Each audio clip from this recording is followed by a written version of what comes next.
افتخار کے کہنے پر شکیلا مسکرانے لگی۔ وہ ملازموں کے معاملے میں بہت خوش قسمت تھی، اس کا ہر ملازم وفادار اور محنتی تھا۔ اس دن تقریباً 10 جوان لڑکے انٹرویو دینے آئے تھے، جن میں سے 3 خوبصورت لڑکوں کو نوکری پر رکھ لیا گیا۔ شام 5 بجے میڈم نے گاڑی نکلوائی اور ان لڑکوں کو اپنے ساتھ لے گئیں۔ لڑکوں نے کچھ دن میڈم کے ساتھ کام کیا، اس کے بعد میڈم نے انہیں گھر بلا کر اپنے نوٹوں سے بھرے پرس میں سے ہزاروں روپے دیے اور نوکری سے فارغ کر دیا۔ اس کے بعد پھر اخبار میں اشتہار دیا اور پھر سے خوبصورت لڑکوں کو نوکری پر رکھ کر کچھ دنوں بعد انہیں ہزاروں روپے دے کر فارغ کر دیا گیا۔ حیرت کی بات تو یہ تھی کہ خالہ صرف جوان اور خوبصورت لڑکوں کو ہی نوکری دیتی تھی۔ یہ سب دیکھ کر افتخار اپنی خالہ کو غلط عورت سمجھنے لگا۔ اسے لگا کہ میری خالہ ضرور کسی غلط کام میں ملوث ہیں، اس لیے تو اتنی مشکوک حرکات کرتی ہیں، کہیں سمگلنگ تو نہیں کرتی یا پھر کوئی منشیات کا کاروبار تو نہیں چلا رہی، اس لیے تو ہر وقت لاکھوں روپے پرس میں رکھ کر گھوم رہی ہوتی ہیں۔ افتخار ہر حال میں اپنی بیوہ خالہ کے راز پر پردہ اٹھانا چاہتا تھا، لیکن اسے سمجھ نہیں آ رہی تھی کہ وہ یہ سب کیسے کرے۔ وہ خالہ سے پوچھ بھی نہیں سکتا تھا، اسے لگتا تھا کہیں خالہ اسے نوکری سے نکال ہی نہ دیں۔ سوچ سوچ کر اس کا دماغ پاگل ہو رہا تھا۔ مجھے پولیس کے پاس جانا چاہیے تاکہ پولیس میری خالہ کے غلط کاموں پر سے پردہ اٹھا سکے، اس کے سوا میرے پاس کوئی راستہ نہیں ہے۔ افتخار نے اپنے موبائل کو اٹھایا اور پھر واپس رکھ دیا اور سوچنے لگا، خالہ کو دیکھ کر لگتا ہے ان کی پہنچ بہت دور تک ہے۔ اگر انہوں نے پولیس کو خرید لیا تو میں ساری عمر جیل میں چکی پیسوں گا۔ مجھے کوئی بھی قدم اٹھانے سے پہلے اچھی طرح سوچو وچار کرنا چاہیے۔ مجھے سب سے پہلے میڈم کے خلاف ثبوت ڈھونڈنے ہوں گے، اس کے بعد ہی میں پولیس اسٹیشن جاؤں گا۔ افتخار نے فون اٹھا کر جیب میں ڈالا اور اپنی ڈیوٹی پر واپس آ گیا۔ کچھ دن بعد پھر میڈم لڑکوں کا انٹرویو کے لیے جا رہی تھی۔ افتخار نے انٹرویو کے لیے آنے والے لڑکوں کو دیکھ کر ایک منصوبہ بنایا۔ 5 بجنے والے ہیں، انٹرویو کے بعد میڈم ضرور گاڑی میں بٹھا کر انہیں اپنے ٹھکانے پر لے جائیں گی۔ اس نے میڈم سے بیماری کا بہانہ بنا کر چھٹی لی اور کوارٹر میں جانے کی بجائے وہ باہر آ کر گاڑی کی ڈگی میں چھپ گیا۔ راستہ ختم ہی نہیں ہو رہا تھا۔ افتخار کی ہمت نے جواب دے دیا تھا، اگر کچھ دیر مزید میں یہاں رہا تو ضرور اس جاسوسی کے چکر میں اپنی جان سے ہاتھ دھو بیٹھوں گا۔ پتہ نہیں کب یہ گاڑی منزل پر پہنچے گی، مجھے اس قید سے نجات ملے گی۔ افتخار لمبے سفر سے اکتا کر خود کو کوسنے میں مصروف تھا کہ اچانک گاڑی کو بریک لگی۔ گاڑی کے رکتے ہی افتخار نے سکون کا سانس لیا اور وہ اپنی خالہ کے راز تک پہنچنے کا سوچ کر خوش ہو رہا تھا۔ ہائی ہیلز اور بھاری بوٹوں کی آواز دور جانے لگی تو اس نے ڈگی کھول کر ان کے پیچھے جانے کا سوچا۔ جیسے ہی اس نے ڈگی کا دروازہ کھولنے کی کوشش کی تو وہ پریشان ہو گیا کیونکہ ڈگی کو لاک لگا دیا گیا تھا۔ ہائی، یہ میں کس مصیبت میں پھنس گیا ہوں، اب پتہ نہیں مجھے کب تک اس قید خانے میں رہنا پڑے گا۔ اگر میں سانس بند ہونے سے مر گیا تو کیا ہوگا؟ مجھے تو کوئی بچانے نہیں آئے گا، اگر کوئی آ بھی گیا تو پھر خالہ مجھے نہیں چھوڑے گی، خالہ کی جاسوسی مجھے مروا کر ہی دم لے گی۔ افتخار ایک بار پھر خود سے باتیں کرنے لگا۔ وہ بہت ڈر گیا تھا، اس لیے طرح طرح کے وسوسے اس کے ذہن میں دوڑتے پھر رہے تھے۔ افتخار مسلسل خود کو کوس رہا تھا۔ اس طرح خود کو کوستے کوستے واپسی کا راستہ ختم ہو گیا۔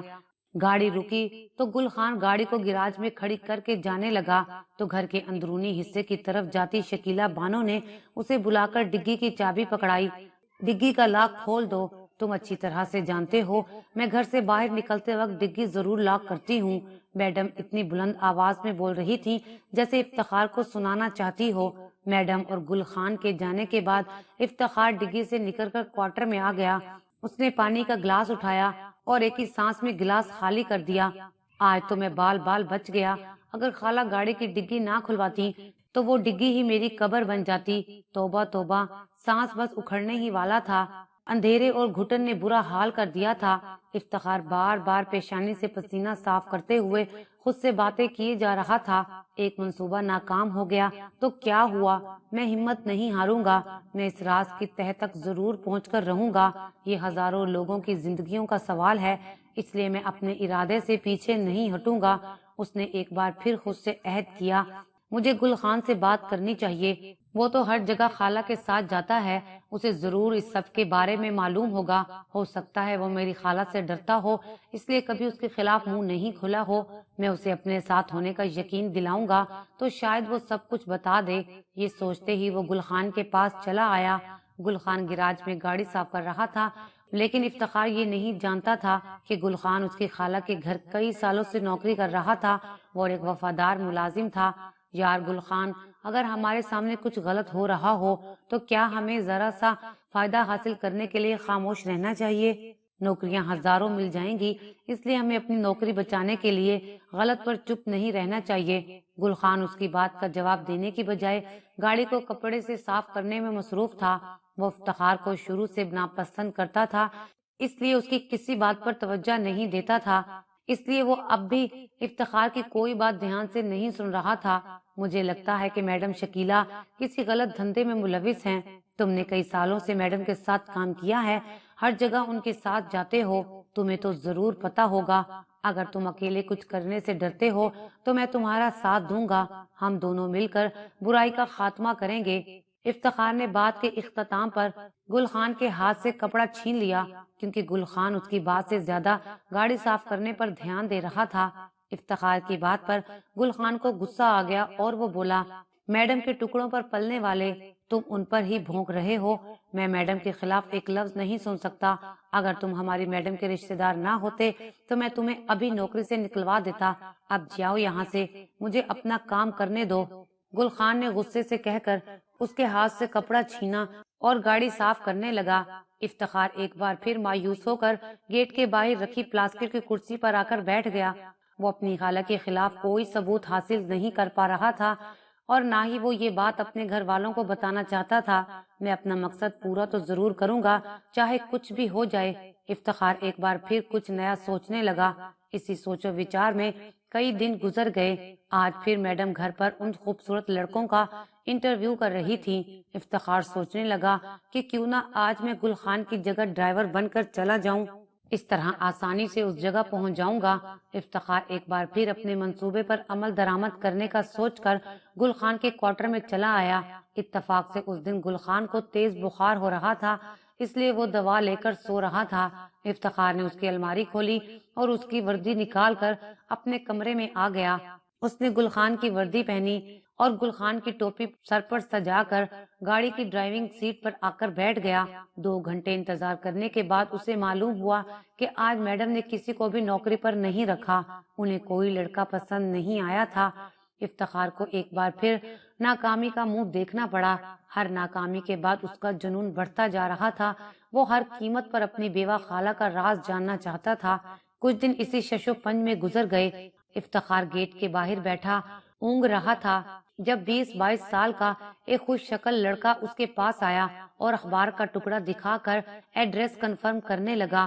تم بالکل صحیح پتے پر پہنچے ہو، افتخار نے بیزاری سے جواب دیا اور آنکھیں موند لیں۔ لڑکے نے شکریہ کہہ کر گھر کے اندرونی حصے کی طرف قدم بڑھا دیا۔ اچانک ایک خیال بجلی کی سی تیزی سے افتخار کے دماغ میں لپکا۔ وہ دیوانہ وار اجنبی لڑکے کی طرف آیا۔ مجھے تم سے ایک ضروری بات کرنی ہے، وہ بات میں یہاں نہیں کر سکتا، کچھ دیر کے لیے میرے ساتھ بنگلے کے پچھلی طرف چلو۔ لڑکا افتخار کی اس قسم کی باتیں سن کر گھبرا گیا۔ تمہیں مجھ سے کیا ضروری بات کرنی ہے؟ سلیم نامی لڑکے کے انکار کرنے پر افتخار اس کی منتیں کرنے لگا۔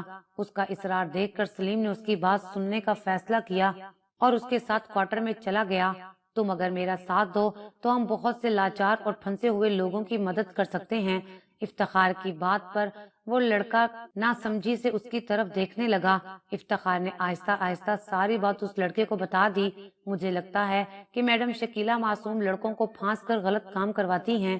میں پچھلے 1 سال سے یہ سب کچھ دیکھ رہا ہوں، لیکن بہت کوشش کے باوجود اکیلا ہونے کی وجہ سے کچھ نہیں کر سکا۔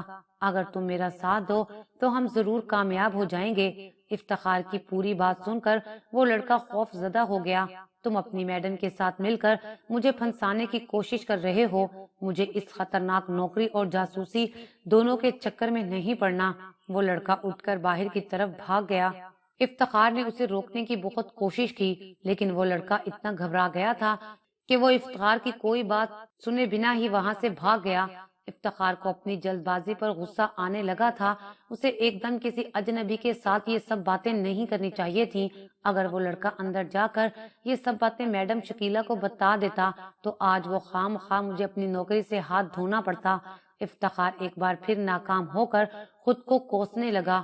اس کی خالہ کی قسمت اچھی ہے جو وہ ہر بار کسی نہ کسی طرح بچ جاتی ہیں۔ مجھے تو لگتا ہے کہ میں کبھی اس راز تک نہیں پہنچ سکوں گا۔ وہ ابھی انہی سوچوں میں گم تھا کہ گل خان نے میڈم شکیلہ کا بلاوا دے دیا۔ وہ بیزاری سے گھر میں داخل ہوا اور وہ اب اپنی خالہ سے چڑنے لگا تھا، اس لیے ان کا سامنا نہیں کرنا چاہتا تھا۔ وہ انتہائی ضرورت کے وقت میڈم سے بات کرتا تھا۔ وہ یہ نوکری کب کا چھوڑ چکا ہوتا، لیکن بس میڈم کا راز فاش کرنے کے مشن نے اسے اب تک یہاں روکا ہوا تھا، اور پھر اگر اس کا شک غلط نکلتا تو وہ بلا وجہ اتنی اچھی نوکری چھوڑنا نہیں چاہتا تھا، اس لیے وہ جلد از جلد کسی نتیجے پر پہنچنا چاہتا تھا۔ میڈم شکیلہ لاؤنج میں بیٹھ کر خبریں سن رہی تھی۔ کیا بات ہے افتخار، تم اتنے خاموش کیوں رہنے لگے ہو؟ تمہیں یہاں کسی چیز کی تنگی ہے یا تنخواہ کم لگنے لگی ہے تو مجھے بتاؤ۔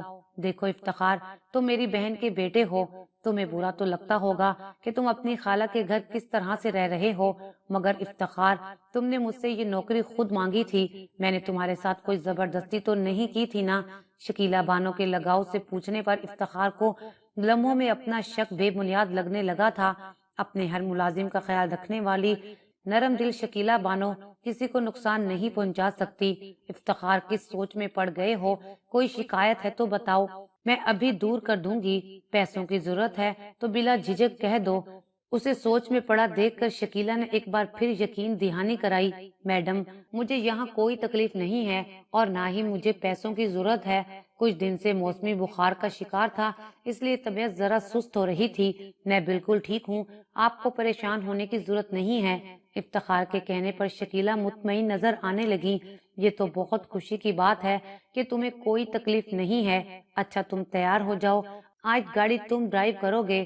گل خان کی طبیعت ٹھیک نہیں ہے اور مجھے تمہارے ساتھ ایک ضروری کام سے جانا ہے۔ شکیلہ بانو کے کہنے پر افتخار تیار ہونے چل دیا۔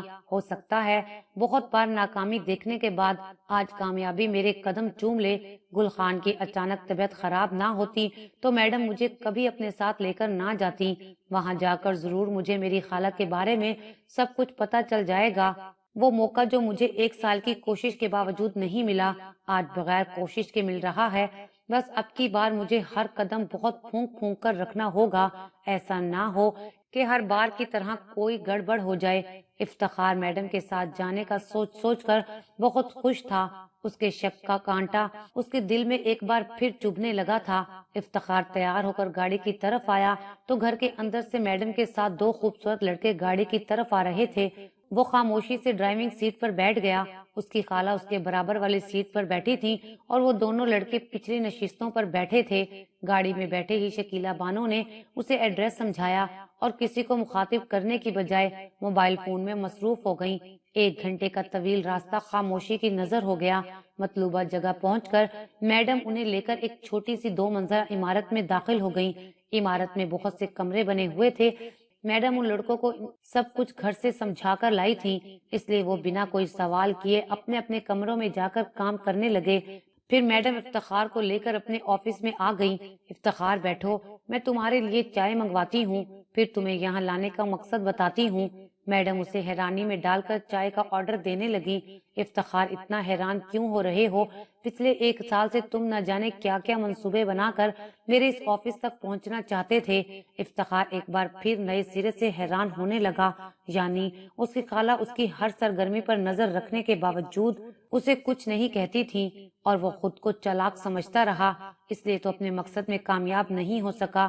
تبھی اس کی خالہ بولی، میں ایک خفیہ ادارے کی سربراہ ہوں، ہمارے ادارے کا کام اسمگلنگ کی روک تھام کرنا ہے۔ اس بار ہمارا پالا ایک عجیب و غریب گروہ سے پڑ گیا ہے، اس لیے ہمیں بھی اسی حساب سے سوچنا پڑتا ہے۔ یہ کالج میں پڑھنے والی لڑکیوں پر مشتمل گروہ ہے جو کالج کی معصوم لڑکیوں کو دوستی کا جھانسا دے کر انہیں آگے ایک گروہ کے ہاتھوں بیچ دیتی ہیں۔ ان کی سربراہی بیرونی لوگ کر رہے ہیں، اس لیے انہیں پکڑنا آسان کام نہیں تھا۔ اس لیے ہم نے ایسے لڑکوں کو ڈھونڈنا شروع کیا جو خوبصورت ہونے کے ساتھ ساتھ عقل مند بھی ہو اور ہوشیاری سے ان چال باز لڑکیوں کی محبت کے جال میں پھنسا کر